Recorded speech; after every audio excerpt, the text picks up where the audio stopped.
Well, I ran out of time during the last lecture, and I must say this is probably the most comprehensive test review I have ever had during my teaching career.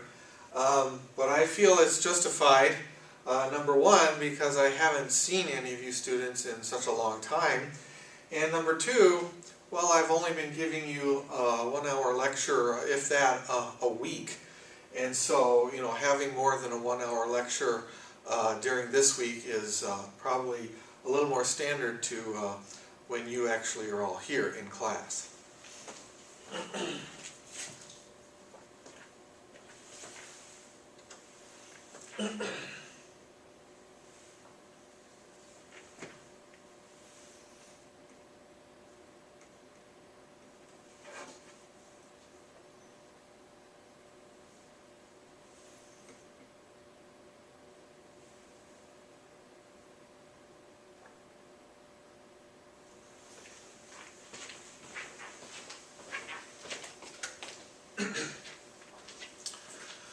So I left off in the previous part of this lecture talking about how to use these less common triads and progressions, and also these various types of 6/4 chords. I believe I had gotten through letters A through E, or D in this section, excuse me, A through D.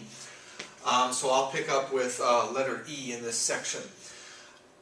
The neighbor 6/4, as indicated to us here, does not tell us specifically whether or not we are in a major key or a minor key. So all we can do is circle that we could be in either or both major key and minor key. As I talked about in the earlier part of this lecture, whatever chord you write on this side of the neighbor 6/4 chord, you should write the exact same chord in the exact same bass position on the other side as well, because the bass note of a neighbor 6/4 chord remains static or stationary.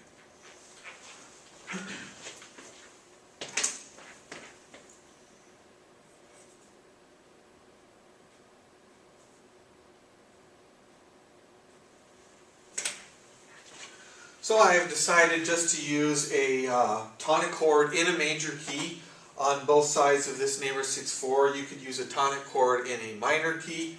You could probably also use a dominant chord, and that would be an uppercase or capital dominant chord on both sides, not the minor dominant in this case. Just as a quick reminder, the minor dominant, that is really only used in music maybe 1% of the time. All the other dominant, or all the other 5 chords, I should say, do have dominant function, and they are used 99% of the time, maybe even more than 99% of the time. So the next letter here, letter F, gives us a major 7 chord, and that means we must be in a minor key. And the progression that we need to use with the major 7 chord in root position, this chord actually harmonizes the second note of a descending bass line. A descending bass line in minor that goes do, te, lay, and sol. So the chords that we will be using to harmonize letter F here are going to be minor 1, the capital 7, minor 4/6, and finally the dominant or capital 5.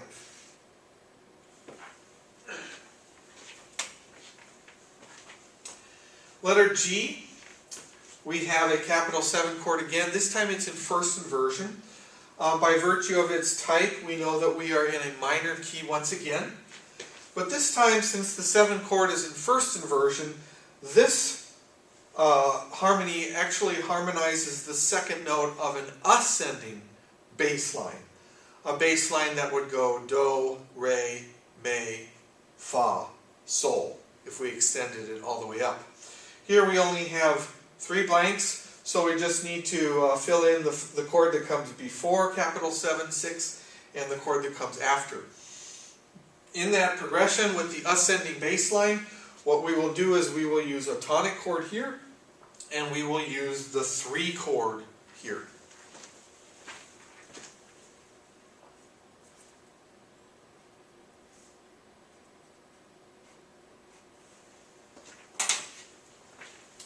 So once again, since we are a minor, I use lowercase minor 1 and follow it the 7/6 with a capital or major 3 triad.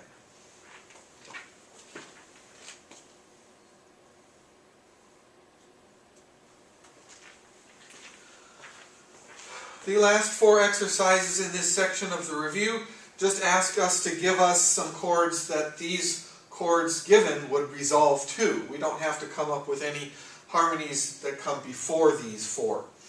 So in letter H, the fact that we have a 7 fully diminished 4/2 means we must be in a minor key. And regarding and referring to the chart that it'd be good to have memorized for the test and that I referred to so many times, we know that a 7 diminished 4/2 may go to either a 1/6/4 chord or a 5/7.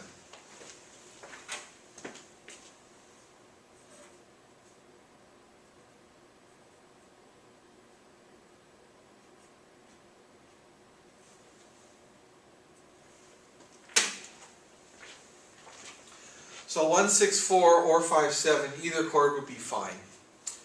In letter I, we have a dominant 7th chord in 3rd inversion, and because the 5 chord and the 5/7 chord are major and major minor 7th chords in both major and minor keys, we cannot say definitively that we are in a major key or a minor key, but rather we would have to circle both. At any rate, 5/4/2 does go to 1/6 regardless. So if you want to assume you're in a major key here, you can write capital 1/6, but for a minor key you would just write lowercase 1/6.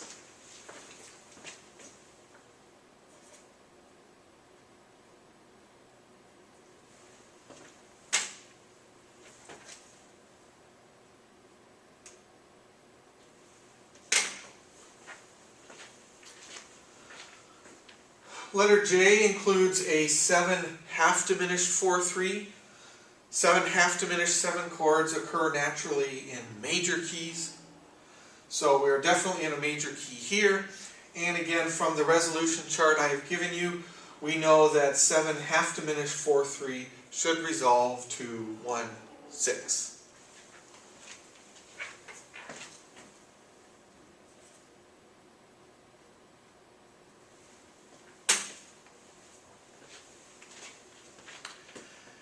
And finally, the last one, 2 half diminished 4/2.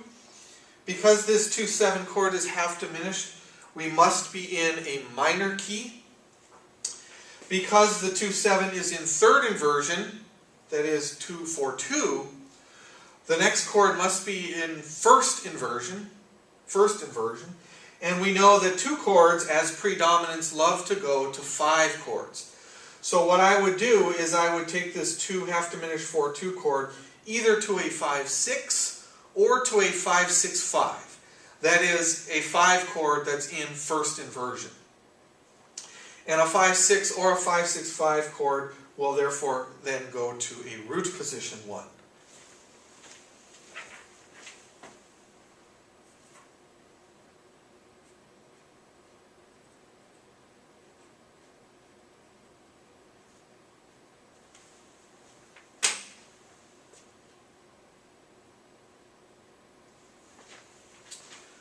So there we have it, and that concludes our, at least our review of this section.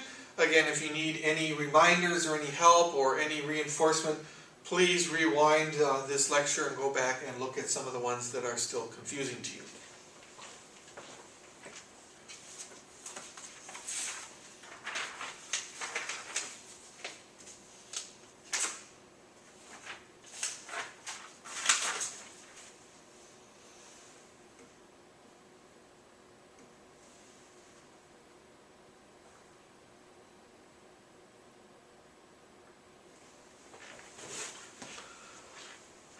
For section 6 on your review sheet, I will go through 3 measures at a time. This is all about part rating, chords that are in F major. Depending on the chord that you're given and its inversion, that is going to determine the particular chord it goes to and also the bass position of that chord. based on tendency tones. So in the first measure, we have a root position 5/7 chord. It is a complete 5/7 chord. And 5/7 chords always have two tendency tones. So what I've done is I've taken the seventh of the chord, which is in the soprano, down by step, as it should go always. And the leading tone of the scale or key, which happens to be in an inner voice, I could either frustrate it down to a C, or I could actually take it up. Either way is fine to the F. So if I frustrate the inner voice, alto voice down to a C, I will get a complete tonic triad. If I do not frustrate it down, if I take the leading tone up by step, I will have an incomplete tonic triad. And again, incomplete tonic triads contain 3 roots and 1/3. The next measure asks me to part write a 5/4-2 in F major, and we know that 5/4-2 must go to 1/6. Again, the 2 tendency tones, please take care of these first thing so that you don't forget. The leading tone of F major is E, and it is in an outer voice. So it definitely should go up a half step to Do or F, which it does. And the other tendency tone in this 5/4-2 chord is the B flat. It is the 7th of the chord. And as such, it needs to go down by step. Not by leap, but by step. Therefore, I have a 1/6, and the way I have it voiced here, for your benefit, from the bottom up, I can read A, F, C, and F. The last measure on the screen here, still in F major, we have what's called a 7 half diminished 4/2 chord. It's a 7/7 chord in 3rd inversion. And I get to take that to either 1/6/4 or 5/7, whichever chord of those two you want. If I take it to a 5/7, the only tendency tone that will need to move is the 7th of the chord. The 7th of the chord is this D in the bass, and it should go down by step to C. If I take it to 5/7, then this E, the leading tone of the key, does not go up at all. It just remains static or stationary because it is a common tone with a note in the 5/7. However, if you take the 7 half diminished 4/2 to 1/6/4, then just kind of pretend that this 5/7 chord that I have written is not even there. You're going directly from this chord to the last chord that I have in the measure. The tendency tone of the chord 7th still goes down by step. And in this case, the leading tone of the key, even though it's in an inner voice, it does go up by step to produce the tonic note in the 1/6/4. The other notes I have in the 1/6/4 are A in the alto and C in the soprano.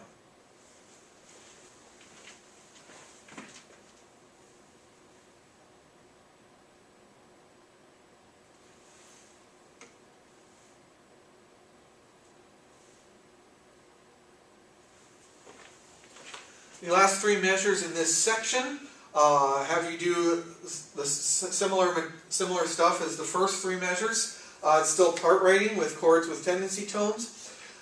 In this measure here, we have a 7 half diminished 6/5. It is spelled E, G, B flat, and D. The 2 tendency tones are the leading tone of the key or scale, which is E, and that goes up by half step to Do. And the chord 7th is the other tendency tone, which of course needs to come down by step. 7 half diminished 6/5, as we recall from our chart, we know it should go to 1/6, not root position 1. So I have an FAC chord with A in the bass, and my notes from the bottom up are A, C, F, C. Notice I do not have the bass doubled in my 1/6. In the next measure, we finally get a 2/7 chord. This happens to be in 2nd inversion, a 2/4-3. The notes of this chord are G, B flat, D, and F. And I want you to bear in mind and remember that 2/7 chords only have one tendency tone. That is, they have a chord seventh, and that's their only tendency tone. There is no leading tone of the scale or key found in 2/7 chords. Okay? So the only tendency tone that needs to be handled properly is the chord seventh. And again, this is a G, B, D, F type of chord, so F is the seventh of the chord, and as such it needs to move down by step to E. We know that 2 chords and 2/7 chords go to 5 chords. I took mine to a root position 5/7. If you wanted to take it to a first inversion 5/7, or root position 5 triad, or first inversion 5 triad, that would probably be just as well, just as easy. I used a 5/7 root position, so my notes from the bottom up would be C, E, G, and B flat. Finally, I'm given a root position 5/7 again to resolve, and we know that root position 5/7 goes to root position 1. This is an incomplete 5/7 as it stands. It's given to us that way. There is no fifth in this chord. The G is missing. We have C, E, B flat. And what note is doubled in an incomplete 5/7 when the fifth is missing? Well, we double the root. You see there are 2 C's in this chord. Starting off with an incomplete 5/7 guarantees that we can end up with a complete tonic. Again, 2 tendency tones. Please observe these and resolve them in all cases. The leading tone of the key is in an outer voice, the soprano voice, so this E moves up a half step to F. And the 7th of the chord happens to be in the tenor voice here. This is the B flat, and as such it needs to move down by step. So my final complete tonic chord from the bottom up includes F, A, C, and F.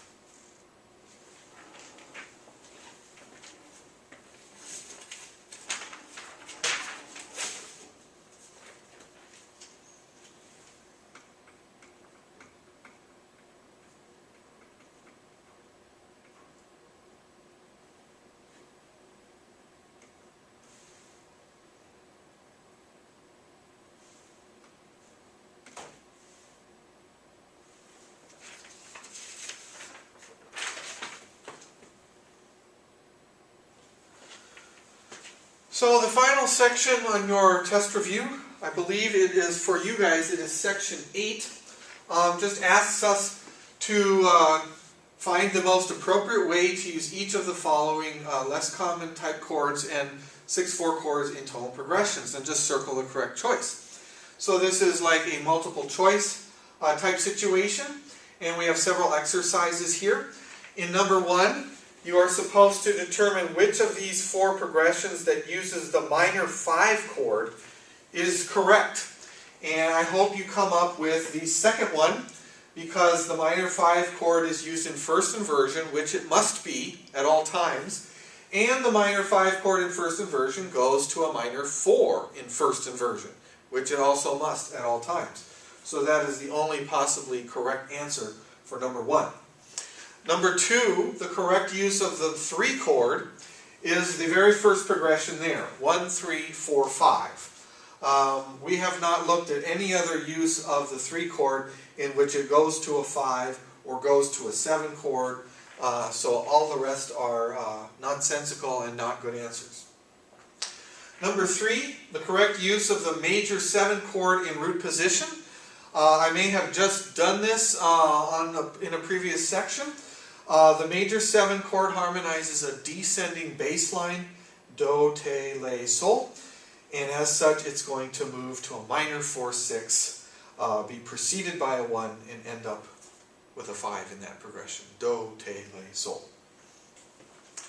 Number 4, the correct use of the passing 6/4 in this case is the passing 6/4 between the root position 1 and the first inversion 1. That is the 3rd progression in number 4. All the other progressions either are impossible or they just do not work out well for a passing 6/4.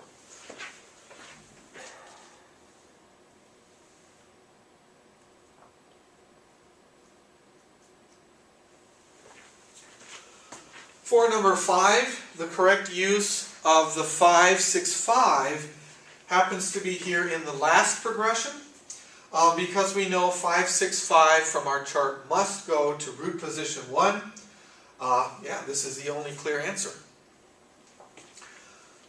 Number 6, another passing 6-4 type of question. Well, I guess there's actually other 6-4 chords in here too. We have a neighbor 6-4 and a cadential 6-4. And, well, the cadential 6-4 never goes to 4. Cadential 6-4 always goes to root position 5 or root position 5-7. If you are analyzing a triad in second version in a musical passage, and it does not go to root position 5 or 5-7, it cannot be a cadential 1-6-4. It has to be one of the other two types. And neighbor 6-4 does not work in this case because we would have different bass notes on both sides of it, a 4-6 going to a 4 in root position. But this does work with the passing 6-4 because the bass note of the passing 6-4 will fit in right between the bass note of this 4-6 and this root position 4, creating a 3-note stepwise bass line. So that first progression is the correct answer for number 6.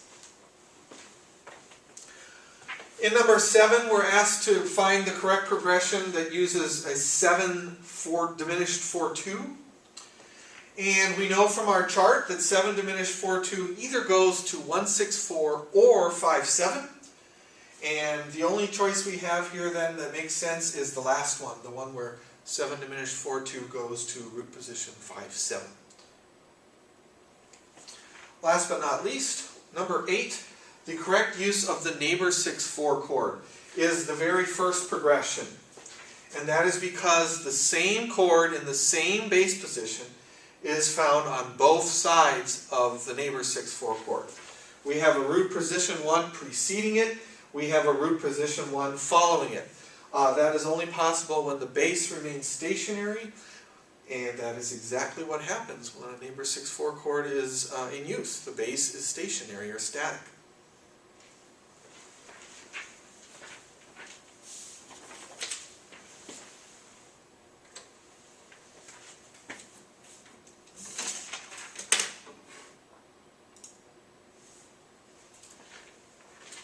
So in closing, I'd like to finish off by asking you to see if you can fill in the correct Roman numerals for a progression that harmonizes these special lines that I've talked about in the past few weeks.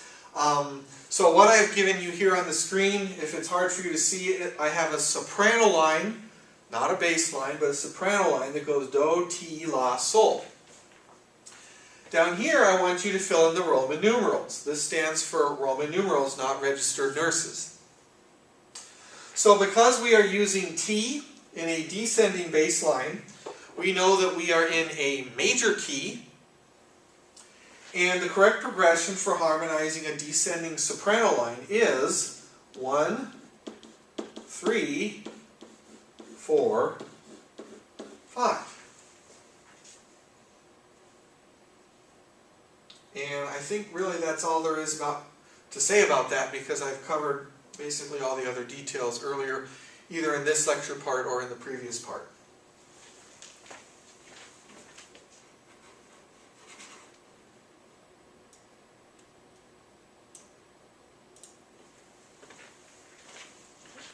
See if you can complete this without looking at the answers that I will put up in a moment. If you would like to do this on your own before checking the answers, go ahead and pause the video right now.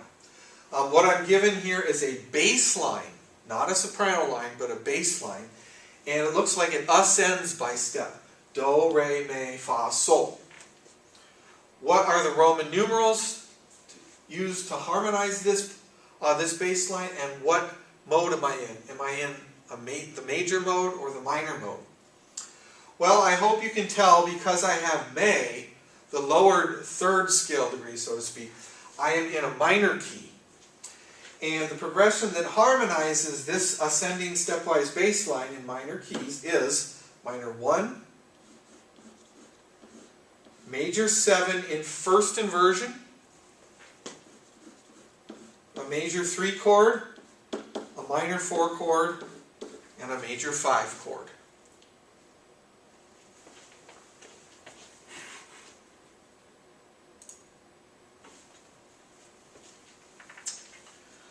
The absolute last review exercise I have for you is right here. I've given you a baseline that descends by step. Baseline goes do, te, le, sol. And because we're using te and le, you know for sure that we are in a minor key, or the minor mode. And the progression that harmonizes this descending bass line, you can actually use two progressions to harmonize this line. One of them will use the capital 7 triad in root position for te in the bass, followed by minor 4/6 and major 5. However, instead of using the capital 7 chord to harmonize te in the bass, you can also use the minor 5/6 chord here to harmonize te. In fact, the minor 5/6 chord, this is the only way to use it, harmonizing a descending stepwise bass line. So for the second chord in this progression, either root position 7, capital 7, or minor 5 in first inversion. And the other three Roman numerals of the progression must be exactly what I have shown.